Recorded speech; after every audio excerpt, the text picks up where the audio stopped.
morning. Guess what? It's Friday morning. Woo! It's exciting. Well, here's our second. Whoa, that was quite wild. It's our second chapel. I'm excited. It's going to be a good service this morning. God's got some good stuff he wants to talk to you about. Of course, let me remind you, cell phones, headphones have to be away. Okay? Make sure you put those away. You want to just leave all distractions aside for just a little time today, this morning, as we get into worship this morning. Why don't we stand to our feet if you can, and if anybody would like to kind of come towards the front, that would be awesome. And start our service today. Was he doing that thing after worship, you said? I don't know. Yeah. Oh, okay. Lord, we come before you this morning. We worship you with all that we are. God, you're worthy of our worship.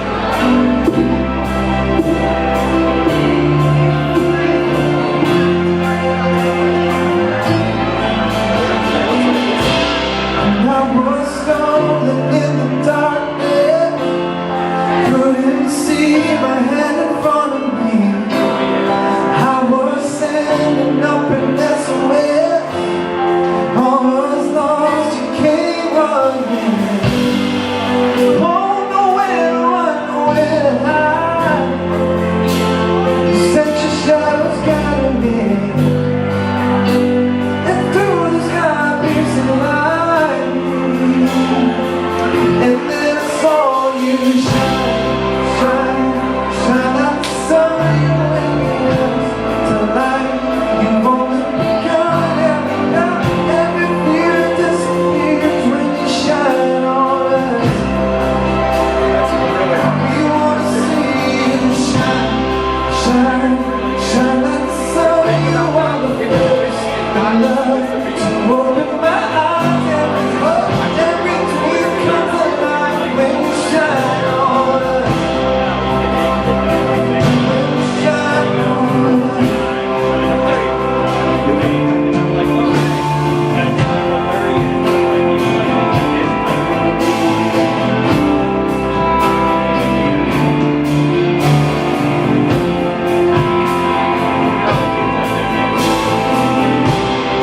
Heart of stone to a prison, out of hell, flowing through me. Black and white, turn by the colors. I'm reflecting your beauty. I'm overwhelmed, I'm overwhelmed. Standing in your presence. Oh, your face illuminates the sky. And then I saw you shine, shine, shine like the sun. You waking us to life. You've only begun. Every fear disappears when you shine on us. We want to see you shine, shine, shine like the sun. You are the first I love to open my heart. Every hope, dream comes alive when you shine on us. When you shine on us.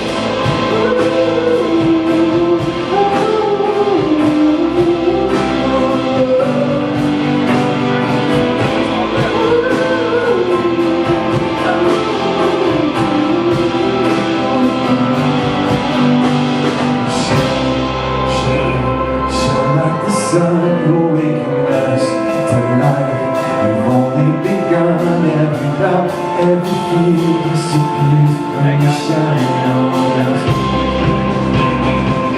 We want to see you shine, shine, shine like the star. You are the first I love to open my heart. Every hope, every dream comes alive when you shine on us. When you shine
We got a guy that's actually going to be leaving for Singapore here soon. His name is William Tuner.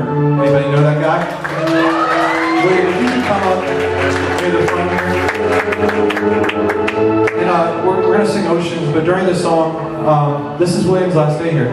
And it's just been such a treat to have him in the classroom. I'm sure you guys have really appreciated having him around. We want to take a moment just to pray over him as he heads out. You know, this is really the last time we're going to see him. So we want to just pray blessing over him. So if you want to lay hands on William during this song, that would be great. And just kind of just pray whatever you feel on your heart for him as we go through this song.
you're the one that put breath within us.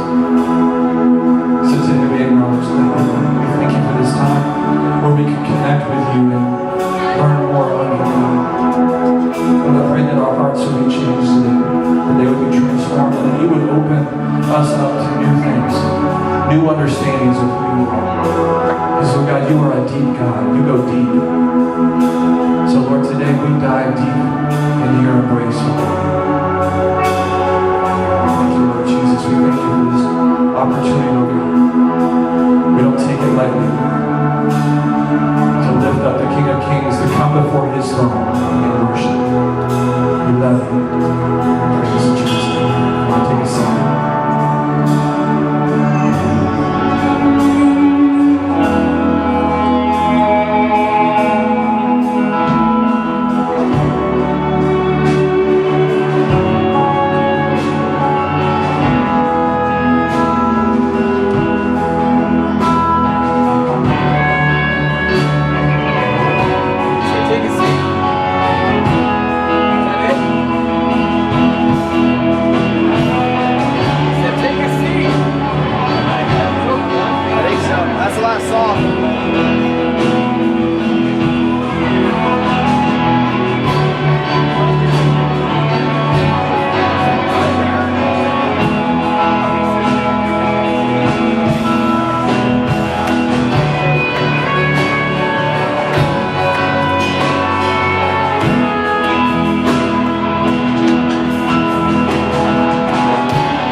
Good, Pastor Josh. So I don't know if all you know, but this is our first week of football. Make some noise!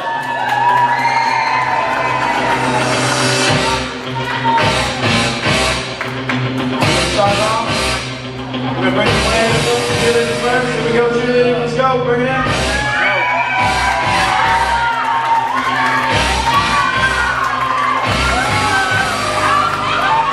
We are away today, we're going far away, but we need your spirit, your cheers when we're there, because we're not going to have fans there, guys. Alright, we're going to call them in. Number 1, Dylan Putnam.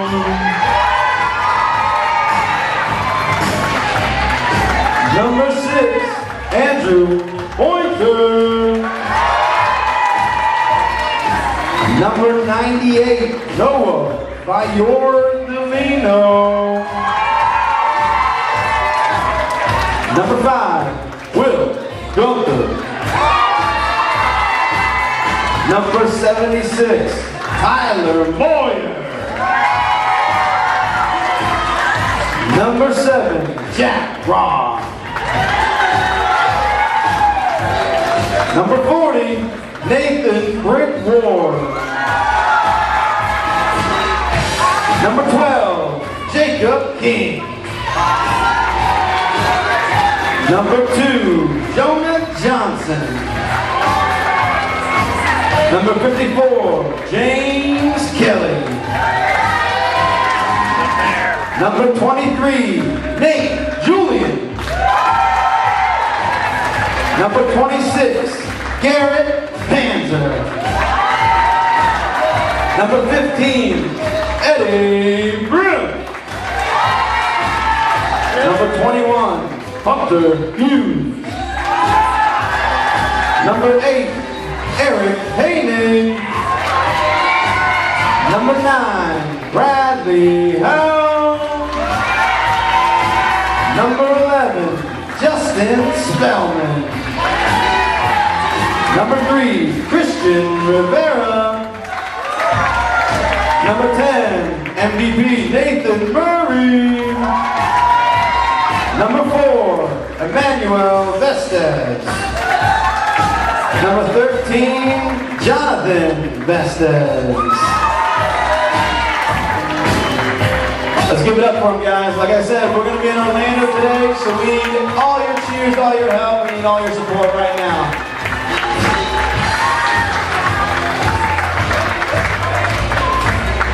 All right, girls, you ready?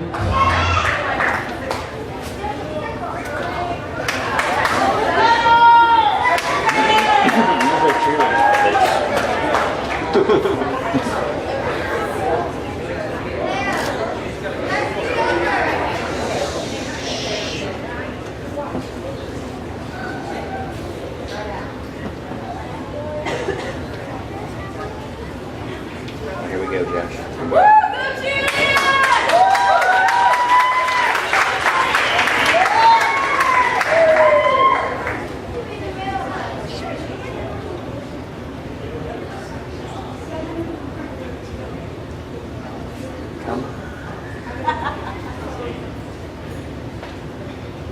Hello, 1, 2, 1, 2. H-E-L-L-O, Crusaders are here to say hello. We're on our way to fortune and fame.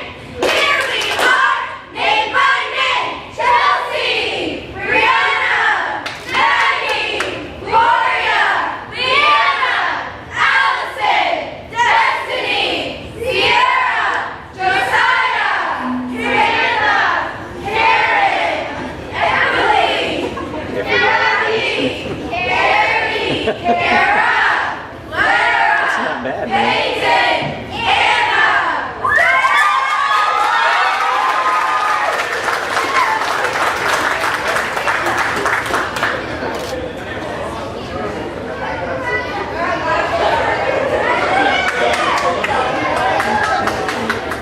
What are they doing? Throw somebody up in the air. No, sir. We will throw nobody in the air.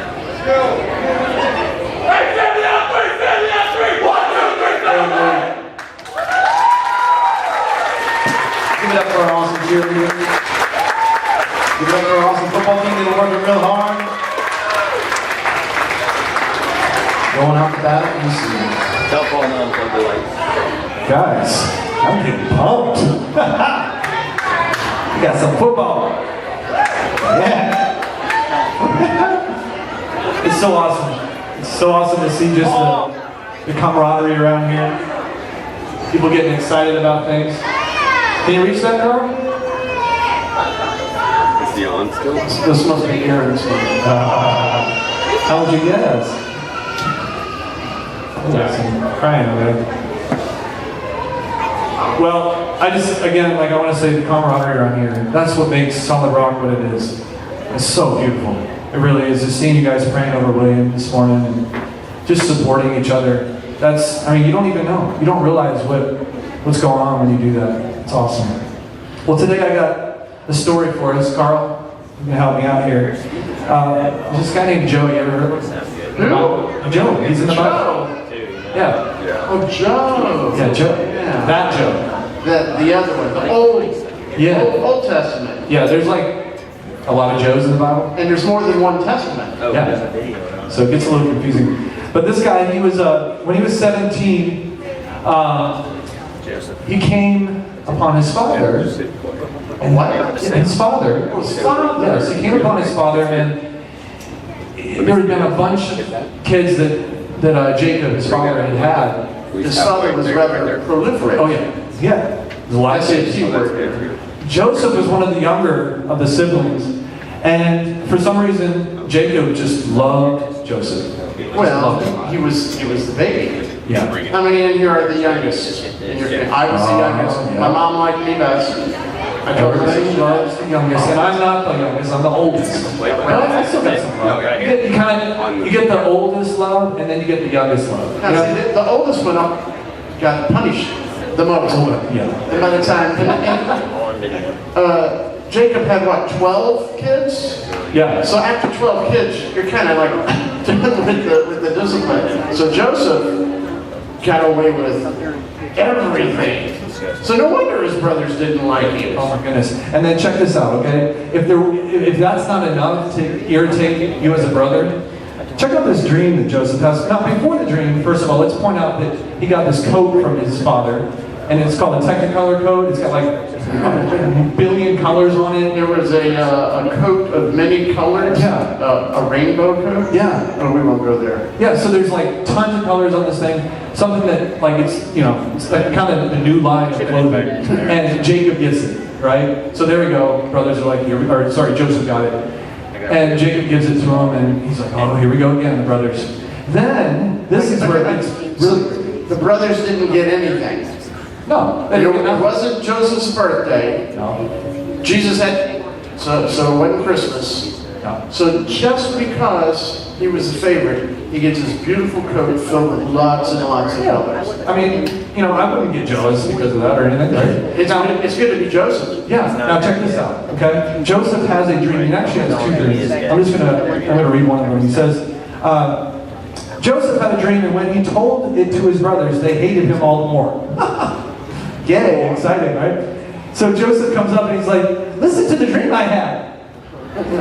We were binding sheaves of grain out in the field when suddenly my sheaf rose and stood upright, while your sheaves gathered around me and bowed down to it. Wait. So the older brothers to the younger brother. Yeah, Joseph is saying, oh, you're going to bow down to me. That was some dream. Joseph was living the dream, man. Mm-hmm. So then he goes on and tells another dream. It's just like it. Remember that one? Yeah. Joseph had lots of dreams, and they were like, he was saying that it was lambs and sheep and animals and other things bowing down to his. His brothers, they knew what he was really saying. Yeah, they're catching the drift here. They're probably thinking, oh yeah, you had that dream, sure. Another one. Hey guys, I got another dream. Here we go, right? The older brothers are just irritated out of their minds. So then, the older brothers are out doing their thing, doing their job. Joseph is told by Jacob to go get the brothers, and give them some, I think, food, right, or something like that. So he chases them down, finally finds them. Well, when the brothers see him in the distance, they're like, oh, there he is. There's that guy that thinks we're going to bow down to him and all this good stuff. Younger brother, oh, he gets all the privileges. Man, we got to do something about this guy. Now, I understand that it was Zebulon who was the ringleader. Yep. You guys remember Zebulon? He's real famous. What planet was it from? Exactly. So started. I can't think he was anymore, man. I know he's a brother, but I'm done with him. We got to get rid of him. Get rid of your own brother? Yeah. So then one of the brothers is like, well, let's take a bazooka, blow him up, right? But bazookas hadn't been invented yet, so. Yeah, FYI, that's not really part of the story. What they decided to do, though, was they didn't really want to kill him, because I'm his brother, but they had to get rid of him, so they're going to fake his death. And they came up with this elaborate plan. We're going to rip that beautiful coat of many colors off of him, and we're going to go get some animal's blood and smear it all over the coat. And then we're going to go back crying, Dad, Yep. so terrible happened. Joseph got attacked. Jesus' coat is all full of blood, and he's dead. And then, here's the thing too, is there was one brother named Reuben, I think, right? That he was in Joseph's corner, and he really kind of saved the whole thing about, like, the idea that Zebulon had about killing Joseph, and he said, no, let's not do that, and he kind of dumbed it down. So he saved Joseph in some sense. Some sense, but he still gave in to peer pressure. Yeah, he did. And I don't like that, brother. No, I Give know. in to peer pressure, no, man. He should have stood up and just shut it down. But, then Reuben comes back because they, sold him, and he tries to find him, and he can't find Joseph because he's been taken into slavery. Right. Sold him for 20 pieces of That's silver. what the brothers really did. They were hiding him. They locked him up in this big old hole that he couldn't dig his way out of. And then this slave trader came along. And they said, hey, not only can we get rid of the guy, but let's make a few bucks on the side. So they sold their own brother into slavery. They not only got rid of him, but they made money off of it. Nice. Good job, big brothers. That's hilarious. So then he goes off into slavery, right? And then after that, he's sold to this guy named Potiphar. right? That's a cool name. Ooh, That's a nice name. Potiphar. Yeah. Potiphar. Can you say it? Potiphar. Potiphar. Yeah, not Harry Potter. Potiphar. You'll get it. You'll get it. Yeah. Now, here's the thing. He's a slave to Potiphar, right? Which, I mean, first of all, I don't want to be a slave, but here's the thing. God gives him favor even in this, right? And he promotes Joseph, and he gives him really second, like right underneath Potiphar. Potiphar says, okay, you got command over everything. You're awesome. You've been doing a great job. I know you're my servant, but really, you're my main man. You're my So main a squeeze. servant, a slave, can actually, if you do a good enough job, no matter what your job is, you can get promoted. That's awesome, something to aspire to. Yeah, that's good. Now, there's a thing that happens which, man, really stinks for Joseph. This lady named Potiphar's wife. Lady? That's no lady, that's his wife. Woo, it's his wife. And she decides that, she really likes Joseph, and she's like, hey, Joseph, come on over to my place. We'll hang out and have some fun. Well, Joseph is the better man here, and he's a righteous man. And he says, no. I love Potiphar, and I want to be making sure that I'm obedient to him. I'm not going to let this happen. Okay. Right? I gotta process this. All right, so Potiphar, the rich man, owns Joseph. Potiphar's wife, his wife, she wants to become more than friends with pretty much. Joseph. Yeah. She wants to be his girlfriend. Yeah. Would you be my girlfriend? And he said no. Yeah. Okay. He says, no go, I'm not doing that. It's going to mess up my reputation. It's not worth it. And he shuts it down, but here's the thing. Potiphar's wife, she keeps trying to get him. And one time, he comes up to her and she literally grabs his coat and takes it. Right? Now this was a different coat, not the coat of many colors. I think the coat is covered with blood. It was given back to But Jacob. she's just really trying to push him around. She's the bad guy in the story, in case you haven't figured it out. Absolutely. I don't think she really, I like Joseph. I think she's probably one of the people that's trying to get their husband's attention. I don't know. It's just my supposition into the story. But I think she just saw Joseph as, hey, this is our servant. And I could just push him around and maybe my husband will see what I'm doing and then he'll start paying more attention to me. Could be. It's just my theory. That's a good point. So she takes his coat, rips it off of him, and he runs off because he's like, oh my goodness, here we go. Potiphar hears word. She's screaming, he touched me! He's freaking out. She grabbed him. I know, and that's the irritating thing, is that she gets away with what she's lying about. She's saying that he took advantage of her and all this stuff, and it wasn't true. He ran from the situation just like he was supposed to, right? But Potiphar, of course, has to trust his wife. Leaves his And wife. I don't know, maybe he was a little reluctant. Maybe, he knew her for what she was, but, he had a priority, right? Yeah. So he had to send Joseph to jail. And he goes to jail, and he goes into the king's court jail, and he meets up with a baker and a cupbearer, right? A candlestick maker, a lawyer, a whole bunch of guys. Yeah, nice. So the cupbearer is the person, just so you know, the cupbearer is the person that takes a drink of the wine before the king does, just in case what? It's poison. He's a food taster. Yeah, he's the food Wow. taster. Making sure it tastes good. I He's in jail. wonder why he was in jail. They don't tell that. And, you make all kinds of stories. He up there. probably didn't want to taste the wine that he knew was. That's a whole other story. Yeah, he probably was like, I'm not going to try that one. It looks a little different. So Joseph goes up to this cupbearer, the wine taster, the poison guinea pig, so to speak. And there's a dream that goes on. Another dream. Exactly. So there's a lot of dreams in this. The cupbearer has a dream, and then the baker has a dream as well. Now, here's the thing. The cupbearer's dream, good news. Okay? 3 days, he's gonna be back in the king's court, and the king's gonna raise him back up. Now, the baker, on the other hand, not good. Okay? 3 days, same situation, just a different symbolism. 3 days, he's gonna die. Yeah, like really die, like bad. Like take his head off. Okay, so one story, you're going to get to go back up high, and the other story, you're going to die. Yeah. So then Joseph is like, hey, cupbearer, please remember me and share the story of me interpreting the dream for you. Well, the Lord through me, right? Because that's what Joseph said. Joseph said, it's God, it's not me. And so the cupbearer said, oh yeah, I'm going to do that. Well, no, he forgets. Okay? And then it's like a couple years, and then Pharaoh has this dream, right? And it's about cattle and how, and what it ends up being, I'll just kind of make this shorter, that there's going to be famine for 7 years, but he doesn't know. Pharaoh's like, what does this dream mean? And nobody can tell him. What's a famine?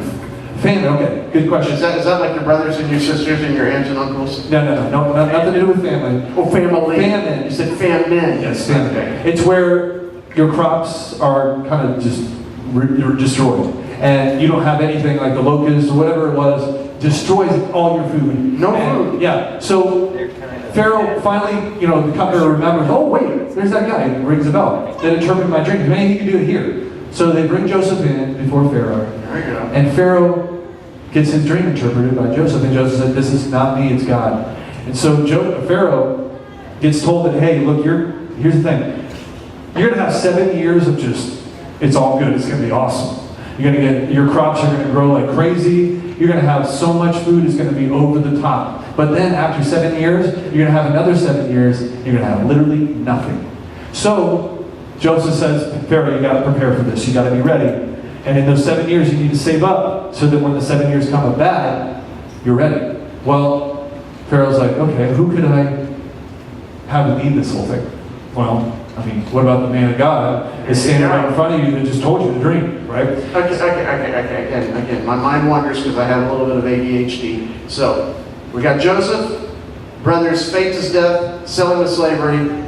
He's working for the slave owner. He's doing a great job. The wife frames him for being a bad boy. He goes to jail, and then he helps some guys out with their dreams. They go and work for the king. And now he's coming back to work for the king, and he's going to get to run the whole show as far as for 7 years of saving up all the food. Yep. Man, God is good. Pharaoh puts him in second in command, like literally, like right underneath him. Says, if he tells you to do anything, if Joseph tells you to do anything, you do it. Wow. Okay, it was like serious. Like this is wow. I mean, you're an Israelite. First of all, you're not even an Egyptian, and you are the lead now. Crazy. Okay, so Joseph goes about his business and does this, and he does a really good job.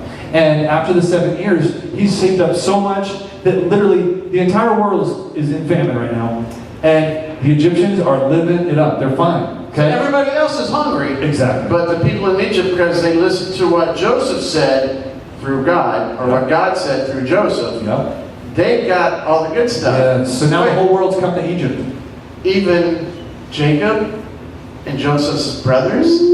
You're right. Oh boy, trouble is coming. Jacob sends the brothers over because they are completely hungry and they're like, we need food. We're going to go buy it over in Egypt. Okay, so they come to Egypt, and then guess who they got to go through to get this food, guys? Anybody guess? Yeah, they got to go through Joseph, and Joseph's like, oh, I know these people. Joseph has a friend named Karma. Oh goodness. So Joseph is like, what should I do here? I got the power right now, and I'm a little brother, and they took me into slavery and all this stuff. Man, I could really do some bad stuff right now. Now this has been like 7-10 years. It's been a long time. All right, so now when they faked Joseph's death, he was like a teenager. Yeah. So he's grown up a lot. I read somewhere that they didn't even recognize him as their brother. Yeah, and you would think that they probably wouldn't. He's in robes. And well, he probably grew a beard by now. Yeah. And so now they're having to ask him for help, but they don't know that he's their brother. Yeah. I bet if they knew he's their brother, they'd go, why waste their time asking him after what we did to him? There's no way he's going to help us. But of course, they were older, so they didn't change in looks that much. So Joseph recognized them. Yeah. They come to him. They don't know, but they're like, hey, can we have some food, please? We got a big family, and we got everything. And Joseph is, his brain's playing ping pong with his emotions and trying to say, should I get him or should I forgive him? Yeah, and so Joseph plays a little game, just a little bit. But I mean, he's still, he's God. he got a little bit. So he hides like a golden goblet, I think, in their food. And then, they come to find out, oh my goodness, they stole it, and all this stuff happens. Yeah. But eventually, the brothers find out that, hey, this is Joseph, oh my goodness. I would have loved to have been there when Joseph finally said to them, guys, you may not recognize me, but I'm your brother. All the color just went out of their faces. And they're like, oh, man. That was we not. really should have done that. Oh man. So Joseph, of course, redeems his relationship with his brothers, and I mean, the brothers, of course, are completely like, oh my goodness, I can't believe we did this. But here's the thing, okay? Kind of finalizing this because we're almost done here, but there's a couple points that I want to make today about the story. Here's the thing, okay? We're talking about goals this session, and really, we got to make sure, what we have to understand is that yes, we have goals, but God is God in our lives, okay? And He's the overseer of everything. So really, when we set goals in our life, they should line up with the will of the Father, with God, the will of God. And I think that's such a huge part. And when we do that, there's something so amazing that comes from that. And we can see that God kind of set the bar and told Joseph, this is what's going to happen. And He gave him a promise at 17 years old, and it didn't come to pass till way later, right? And he spent a lot of time suffering. And I think sometimes we think that, okay, God gave me a promise, everything's going to be gumdrops and whatever, right? It's going to be beautiful, it's going to be perfect. But we see it over and over in the Bible, right? That it is not perfect, okay? But here's the thing, God gave him a promise. And sometimes all we need is that promise to be able to hold on and get through the things that we have to get through. Now here's the thing, okay, check it out. This is one of the main points I want to make. Who would we be without the fight? That's my question this morning. Listen, it's not perfect. And when we believe on Him, we got somebody in our corner that's so much bigger than us and understands everything and knows the future, right? And he has it all under control. But it doesn't mean it's not going to be a fight. And then it's not going to be, it's not going to be perfect. I'm going to be honest. And if you're looking for something perfect in your eyes, you're in the wrong place when it comes to following the Lord. It's perfect in some sense, but it's not perfect in our own human eyes, if that makes sense. Because we want everything to just line up. We want, this is what I want to be, and it's just somebody's going to literally come up to us, give us a call, and say, hey, you wanted to be a fireman? Boom, you can be a fireman. Or you wanted to be on a stage singing? Okay, well, here we go. It's not easy. It's a fight. And really, in life in general, it's always going to be a fight. But who are we without the fight? And that's the question we have to ask. Because if Joseph hadn't gone through that, do you think he would have ever been Pharaoh's second man, guys? No way. He would never have been. He never would have become that because, he'd probably still be with Jacob and his family. To imagine, he had that dream, but for him to even think about being the Pharaoh's second man, that was not even in his mind, right? But he just stayed obedient to what God had put in his heart. And that's the biggest thing we have to understand. Listen, it's not going to be perfect. You got to make some sacrifices. But if you stay faithful and you remain in Him, just like Joseph did, okay? Listen, Joseph could have given up real easy, right? He could have said, "Oh, this is not worth the fight." But he knew who his God was, and he knew what God had promised him. And that's what we have to get. We have to find that place. And if we can find that place and just be obedient, I promise you that He will be there. And He'll be in our corner. And when the presence of God is with us, nothing else matters. Amen. And that's the truth. When God is with us, it doesn't matter. Here's the thing. There's so many people who don't believe in God. Okay? But what's so cool about what we get to do is we get to go through it, and it makes us stronger, and also we have somebody to hold on through. And it's Him. So I want to encourage you today, if you set some goals in your heart, and you feel like the Lord is saying, look, these are your gifts, these are your talents, and I want to use those things. If you feel that, I want to encourage you to go for those things, but know that there's going to be a fight. Just like it happens over and over in the Bible. It's not perfect. But if it's God, it's worth it. Okay? And I just want to encourage you with that today. Fight through it, because the fight is what makes you who God wanted you to be. Okay? If Joseph would have been told everything, the whole thing, I don't know. He would have probably been like, I don't think I can handle this. But God took him one step at a time. prepared him for every moment, and did amazing things through it. So hold on to him, set some goals, go towards them, and know that he's going to be faithful to see those things through. If you stay in him, if you remain in him through it. Okay? Let's pray.